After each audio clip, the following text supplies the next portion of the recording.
Saludos amigos, 5 de diciembre de 2024. Hama ha caído, ya sale en los principales medios de comunicación porque, bueno, ya ha habido declaraciones por parte del HTS.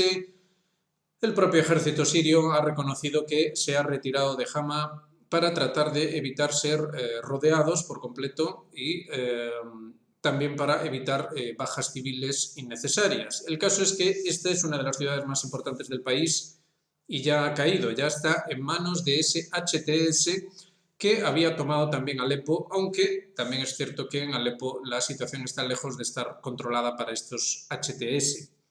Tal vez por eso en Turquía ya han movido ficha y parece ser, hay informaciones de que los turcos ya están actuando de manera directa, el ejército turco, perdón, no el ejército ruso, el ejército turco está actuando ya de manera directa en el norte de Siria. Por supuesto, utilizan esa excusa que habíamos dicho aquí de estar luchando contra los kurdos o cosas así por el estilo, pero lo cierto es que cada vez se está viendo más claramente de qué va todo esto.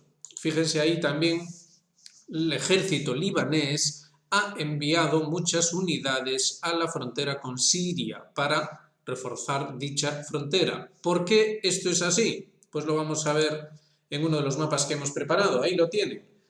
Hama se ve ahí claramente en el mapa. Esta, fíjense, en la parte inferior tienen la escala. 50 kilómetros es ese fragmento. Y como ven, a menos de 50 kilómetros, a unos 40 de hecho, está Homs, esa ciudad que de hecho es absolutamente clave y que a su vez, como ven, está a apenas 20 kilómetros de la frontera con el Líbano. Es decir, una de las principales comunicaciones por carretera entre Siria y el norte del Líbano. Entonces está muy claro lo que tenemos aquí. Fíjense, en el mapa se ven las fronteras norte de Siria con Turquía, ahí se ve también en el mapa el propio Alepo, y del otro lado del Éufrates, que también se ve ahí, esas masas de agua que se pueden ver ahí en la zona oriental de Siria, del otro lado del Éufrates, bueno, pues ya no hay ninguna esperanza. Realmente esa zona está controlada por kurdos, Estados Unidos tiene presencia ahí, los propios turcos se están moviendo ahí, el ejército nacional sirio también está por ahí, también en la zona norte. Ahora, con la caída de Alepo, que de todos modos, insistimos, sigue siendo parcial, aún está por verse, y con la caída de Hama, que parece que sí que efectivamente, bueno, poca esperanza queda en eso, es obvio que el objetivo es Homs, pero fíjense, ahí lo tienen, Latakia, en el mar, en esa salida al mar de Siria, y lo vamos a ver en el siguiente mapa, ahí está, Tartus, donde está la base naval rusa.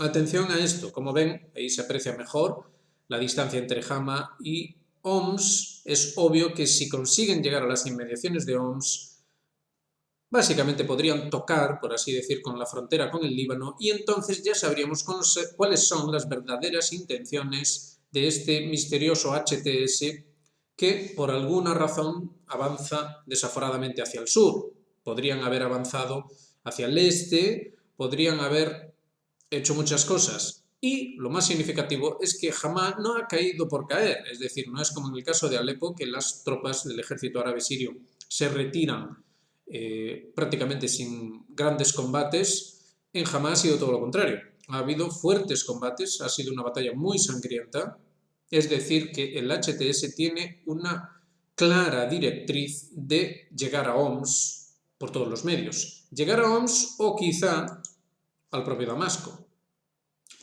Y vean ahí al sur, ahí lo tienen, Haifa, es decir, eso forma parte de Israel, al sur del Líbano, como se puede ver. Ahí en línea de puntos, en línea de rayitas, están los altos del Golán, por eso aparecen destacados así. Ahí en los altos del Golán está el ejército israelí. Si ven la escala, verán que es apenas 30-40 kilómetros de Damasco, tan cerca como eso. Es verdad que es un largo camino entre Hama, donde están ahora el HTS, y Damasco, largo relativamente, pero no sabemos, insistimos, las intenciones de los turcos, no sabemos hasta qué punto se van a meter en este lío hasta el fondo, eso está por ver. No sabemos tampoco qué va a pasar con Irán, lo que sí se sabe es que va a haber una reunión en Astana entre Siria, Irán y Turquía para tratar de ver un poco la situación. Obviamente esto no ofrece ninguna garantía en absoluto. Los turcos podrían estar jugando un doble juego y, según Thierry Meyssan, como vimos ayer, los iraníes mismos están jugando un doble juego. Entonces, ¿qué es lo que está pasando aquí? ¿Es que realmente se están planteando estas potencias que caiga el régimen de Assad? Eso tendría implicaciones muy serias. Fíjense que en algunos medios israelíes están valorando esa cuestión, están mirando los pros y los contras de la caída de Assad y la desaparición de Siria en su actual configuración. Se lo están planteando. Si se lo plantean, por algo será. Ellos consideran, los israelíes decimos, consideran que sería beneficioso porque asestaría un golpe tanto a Irán como a la propia Turquía. Esto es algo curioso también, ¿verdad? Pero sobre todo llama la atención que ven como beneficioso asestarle un golpe a Rusia. A Rusia. Fíjense cómo han cambiado las cosas en la relación entre Israel y Rusia desde ese 7 de octubre. Ya las cosas se habían tensado en torno a la cuestión ucraniana, pero a raíz del 7 de octubre las cosas se han puesto castaño oscuro, como se suele decir, en las relaciones entre Israel y Rusia. Insistimos, llama la atención esta actividad desaforada del HTS que eventualmente, si esto sigue así, podría dividir el territorio sirio en dos y privar a Siria de su salida al mar. Es decir, no habría comunicación entre el interior, Damasco, y la zona marítima de Latakia y esa base naval rusa Tartus. Es verdad que hay una línea montañosa que separa una cosa de la otra, pero es también verdad que es posible que no tengan ninguna intención de entrar ahí, sino solo de aislar esa zona y quizá atacar el norte del Líbano. Esto tendría sentido a varios niveles, pero ahí ya digamos que entraríamos en otro tipo de consideraciones que es precisamente lo que vamos a ver ahora. Para entrar en estas consideraciones digamos que hay que hacer zoom y ver el contexto mucho más desde arriba. Hemos estado hablando ayer, y si no lo han visto les aconsejamos que lo vean, hemos estado hablando ayer con un oficial del ejército ruso, Vitaly, que nos ha contado precisamente acerca de esta época que aparece en esta fotografía. La época final de la Unión Soviética, ahí tienen a Gorbachev con Bush padre, el que era presidente de los Estados Unidos en la época, y cómo en aquellos momentos se hablaba del final de la Guerra Fría 1.0, la Guerra Fría original. Ahora los rusos, esto es un artículo que es destacado por John Helmer, los rusos, insistimos, se están planteando cómo será el final de la Guerra Fría 2.0. Es algo bien curioso, ¿verdad? Algo bien curioso que los rusos estén planteando las cosas, digamos, con esa amplitud histórica. En muchos aspectos ya han dicho que muchas de las cuestiones que llevaron a la Segunda Guerra Mundial están sobre la mesa, pero ahora también se está hablando de la cuestión de la Guerra Fría y eso mete en la ecuación de manera directa a Estados Unidos. Atención, porque Lavrov acaba de anunciar que tanto Hungría como Eslovaquia estarían dispuestos a plantear un planteamiento de seguridad a nivel de Eurasia. Esto, en lenguaje diplomático, es una auténtica bomba. Lavrov está diciendo claramente que una suerte de alianza militar, totalmente incompatible con la OTAN, obviamente, podría formarse en los entornos de territorio de la Unión Europea. Esto lo llevamos diciendo aquí en este canal mucho tiempo, más de un año. Estamos llamando la atención sobre esto. Y esto ahora ya no lo decimos nosotros, lo dice el señor Lavrov. Atención porque la tensión es enorme.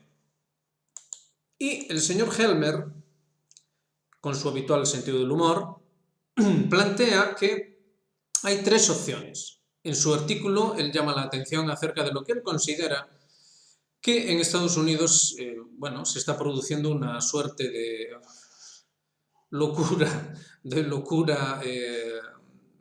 con reminiscencias históricas romanas, ¿no? Tanto les gusta a los estadounidenses hacer referenciarse a ellos mismos con respecto a Roma.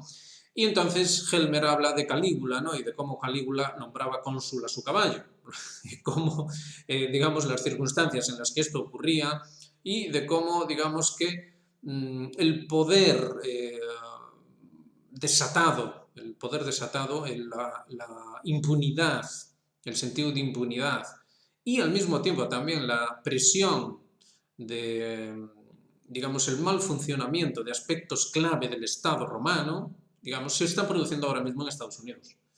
Entonces, por eso Estados Unidos está teniendo este comportamiento. ¿Por qué estamos hablando de todo esto cuando empezamos hablando de Siria? Bueno, pues porque ambas cosas están estrechamente relacionadas. Y además ambas administraciones, la administración Biden y la administración Trump. Y hablamos de la primera administración Trump de su primera legislatura. Trump bombardeó Siria en su momento, haciéndose, vamos a llamarle haciéndose eco, pero vaya, haciéndose eco, vamos a decirlo así, de un supuesto hipotético ataque químico que Siria iba a llevar a cabo. Esta información partía de los infames cascos blancos, los White Helmets británicos, claramente controlados por los británicos, que habían escenificado un ataque químico en la propia Siria. A raíz de una supuesta amenaza de Siria de hacer algún ataque químico en vaya usted a saber dónde, supuestamente en Israel, o lo que demonios sea, el señor Trump se decidía a autorizar un ataque sobre Siria en su primera legislatura. Pocos recuerdan esto. La administración Biden, bueno, su postura ha sido muy clara, es decir, no admite mucha duda. Podrían haber retirado las bases militares ilegales que están ahora mismo en Siria, y además se les solicitó esto repetidas ocasiones, pero no hicieron absolutamente nada de eso, todo lo contrario. Blinken se ha dedicado a hacer 1001 viajes a la zona para no conseguir más que cada vez más y más guerra, cada vez más y más complicación sobre el terreno en los entornos de Siria y de todos los estados aledaños. Entonces, ¿está una cosa vinculada a la otra? Claro que lo está, estrechamente vinculada, de hecho. Es decir, Estados Unidos está en serios problemas internos dentro de, insistimos, los propios mecanismos del Estado estadounidense. Han exportado, por así decir, su guerra civil al mundo. Digamos que el estado a nivel interno, ¿vale? En Estados Unidos la situación a nivel interno era de guerra civil técnica. Esto lo han dicho muchos analistas estadounidenses, no es nada tampoco sorpresivo. Guerra civil técnica lo habían llamado. Y no ha ocurrido absolutamente nada. Y eso que se suponía que Donald Trump no podía ganar de ninguna manera, ha ganado las elecciones y no ha pasado absolutamente nada. Entonces, en esta exportación de la guerra, Helmer hace ese parafraseo con la cuestión de Calígula, nombrando cónsul a su caballo. Él incluso llega a decir que von der Leyen podía nombrar cónsul de la Unión Europea a su pony. En fin, no está mal como broma, el señor Helmer tiene sentido del humor, cosa que apreciamos. Vamos a leer lo que él tiene que decir al final de su artículo, porque él marca las tres posibilidades de lo que podría ocurrir en lo sucesivo, inmediatamente. Fíjense, hay solo 3 posibles opciones para terminar la Guerra Fría 2.0. La primera, la más terrible e innecesaria para cualquiera en el mundo, es básicamente ir a la guerra caliente, la confrontación directa y abierta, con lo cual a una fase termonuclear, dice él. Bueno, los rusos no lo necesitarían después de la demostración con el Oreshnik, pero estará claro que los occidentales, Estados Unidos, haría uso de esas armas al ver peligrar, digamos, su hegemonía o incluso su existencia misma. La segunda opción es infligir una derrota estratégica en Estados Unidos a través de la estrategia de las 1000 inyecciones, guerras regionales, que si el Oriente Medio, que si Asia Oriental, que supuestamente llevarían a una desestabilización interna, etcétera, etcétera. Esto, dice, no es, digamos que no es lo ideal, no es lo que más gusta a los grandes poderes, dice. Y en última instancia esto es debido a que llevaría a una crisis económica global, debido a que Estados Unidos es la segunda economía del mundo. Bueno, en realidad no es la segunda economía del mundo. Esto es gracias al fraude estadístico. Es decir, Estados Unidos se presenta en datos brutos como la segunda economía del mundo, pero no es así en absoluto. Es más bien debido a su capacidad de extorsión sobre el resto del mundo, a través del dólar principalmente, que consigue esos datos brutos, es decir, básicamente obliga al mundo a hacer pasar la riqueza mundial a través de su estafa piramidal, por lo demás, con la deuda y todo lo que implica el dólar, ¿no?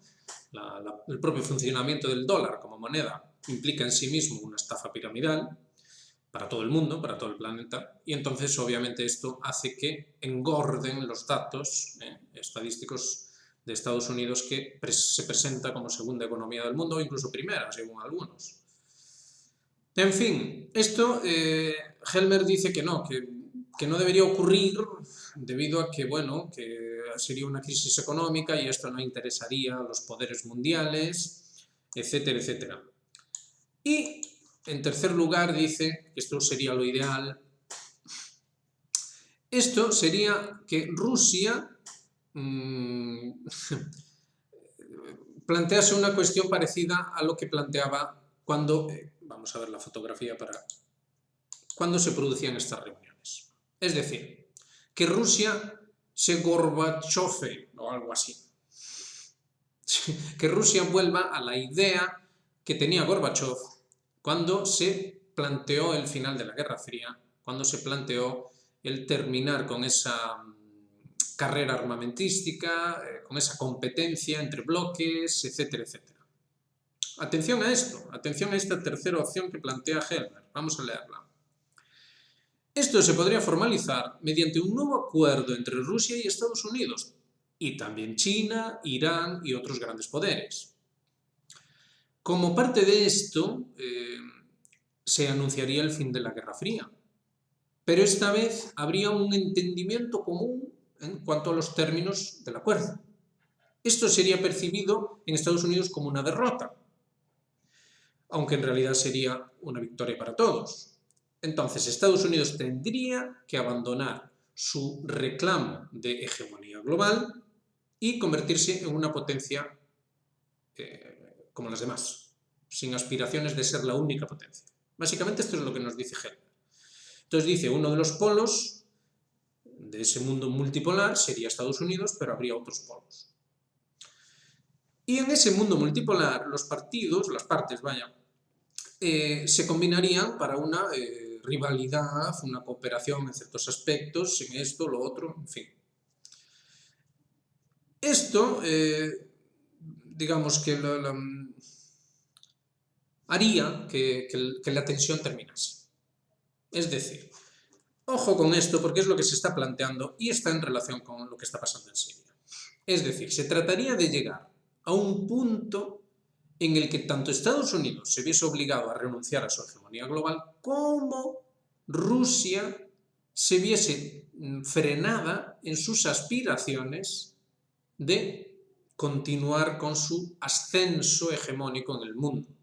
Por eso hemos llamado la atención acerca de lo que ha dicho Lavrov. Esto obviamente no sería tolerable. Fíjense que mientras estamos diciendo todo esto, se está produciendo la preparación de la derrota en Ucrania. Ojo también a esta cuestión, porque ahora en el entorno ucraniano se está diciendo que, bueno, no, hay que llegar a un acuerdo con Rusia, claro que sí, la guerra tiene que terminar, pero tiene que terminar bien, tiene que terminar bien. Entonces, ya se está hablando de que no, Ucrania no entraría en la OTAN, cedería territorios, no entraría en la OTAN, pero o bien habría una fuerza multinacional, esos 100.000 de los que ya se lleva hablando varios días, y cada vez se habla más, una fuerza multinacional que de hecho invadiría Ucrania, la Ucrania no rusa, es decir, la Ucrania no actualmente bajo control ruso. Y digamos que en esta tesitura, básicamente, lo que se querría es frenar esa aspiración que ha dicho Lavrov. Nada de seguridad para Eurasia, incluyendo a estados como Hungría o Eslovaquia. Nada de eso. La idea sería una solución coreana en ese sentido. Básicamente, de facto, se produciría una división de Ucrania, de facto, aunque a los rusos no les gustase, pero se verían obligados a ello. Se verían obligados a ello. Pero Estados Unidos también se vería obligado a ceder esa aspiración global hegemónica. Por supuesto, esto es falso, por supuesto, pero sería planteado así. Es decir, otra vez un engaño, como aquel engaño del final de la Primera Guerra Fría. Esta es la interpretación que hacemos nosotros. Está muy claro que las cosas van por ahí. Entonces, es cuando ya cobra sentido lo que está pasando con el HTS y cómo, de hecho, están cerrando esa zona marítima de Siria, esa salida al mar de Siria, donde está la base naval rusa. Fíjense que han vuelto a producirse la comunicación entre el Estado Mayor estadounidense y el ruso.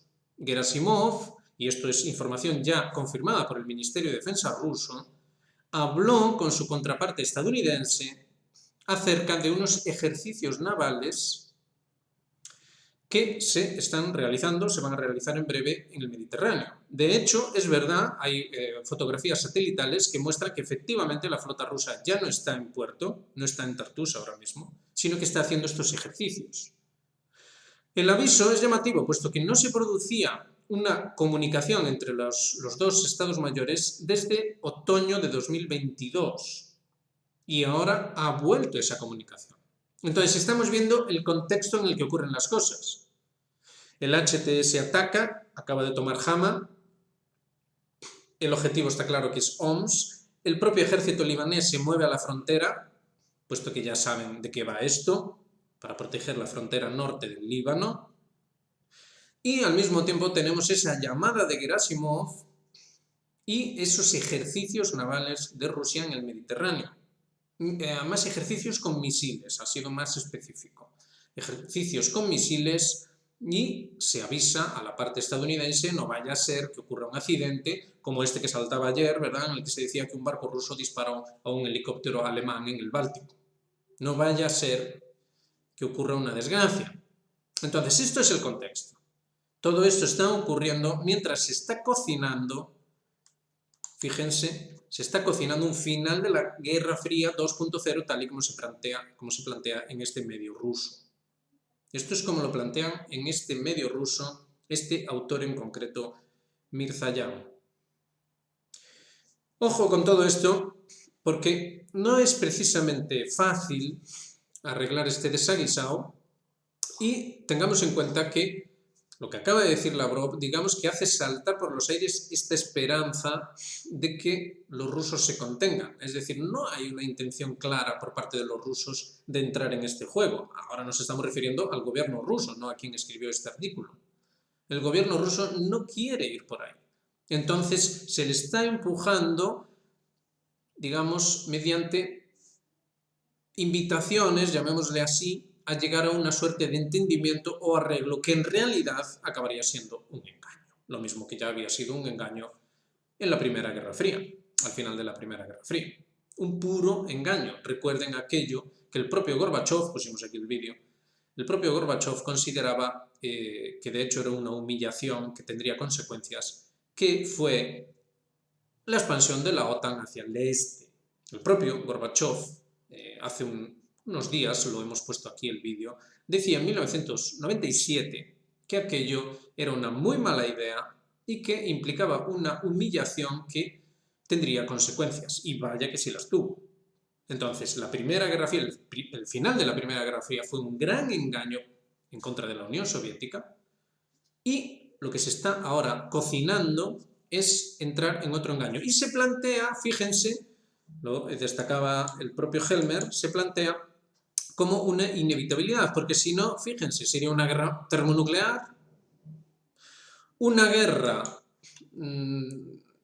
en diferentes ámbitos, que básicamente es lo que ya estamos teniendo ahora, diferentes ámbitos. De hecho, fíjense, el golpe de Estado en Corea del Sur, que no ha terminado, el presidente coreano lo último que ha dicho es que no acepta la dimisión ni las disculpas del ministro de Defensa, que había dimitido, o que había pedido que se admitiera su dimisión. Es decir, que aquí aún podría haber otro capítulo más en Corea del Sur. Entonces, tenemos todos los frentes en realidad abiertos, o muy calientes, por así decir, y un contexto general que debe ser entendido, que no es nada fácil y que implica diferentes intereses. Fíjense que en el segundo se decía que lo malo de la segunda opción es que sería malo a nivel económico. Sería malo a nivel económico, lo ideal sería llegar a un acuerdo. Y esto es lo que en el cambio de administraciones entre la administración Biden y la administración Trump está tratando de ser empujado. Es decir, Putin, es como si lo dijéramos así, traducido, ¿verdad? Oye, Putin, a ver si te vuelves un poco más Gorbachev y te la podemos volver a meter doblada, como se dice popularmente. Básicamente es esto. Putin, déjame ser tu Bush, ¿no? Y tú serás mi Gorbachev.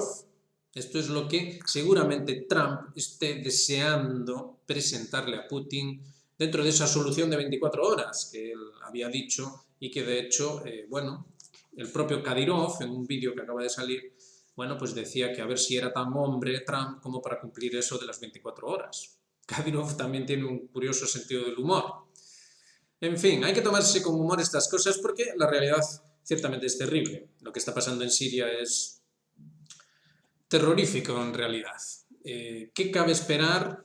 Cabe esperar un resultado parecido al de Libia, es decir, una suerte de estado fallido, un absoluto caos, en el cual, bueno, cada cual buscaría sacar su tajada, ¿no? Básicamente este sería el planteamiento. Fíjense que de hecho los estadounidenses ya han entrado también, estábamos hablando de Turquía, que parece que ya ha empezado a actuar de manera directa. Estados Unidos ya lo hizo también en la zona del Éufrates, precisamente. Así que no cabe descartar que eso que los propios israelíes, en medios israelíes, se decía que sería, bueno, tiene sus pros y sus contras, pero digamos que los pros de que se caiga el gobierno de Assad son interesantes, ¿verdad? Aunque haya contras, los pros parece que ganan. Parece que ganan y precisamente se hablaba de que esto implicaría, a nivel de Israel, insistimos, un golpe para Irán, que es beneficioso, y un golpe para Rusia, que por lo visto también es beneficioso. Es algo también bastante curioso que llama la atención, o que debería llamar la atención, acerca de cuál es la auténtica dimensión del conflicto en Oriente Medio. Porque la verdad es que las cosas, si uno las quiere entender, pues están muy claras, vaya. En fin, lo dejamos ahí, ya saben, hagan me gusta, suscríbanse, activen notificaciones y háganse miembros de Geopolítica Actual. Como ven aquí, seguimos al día la cuestión y la seguimos en profundidad.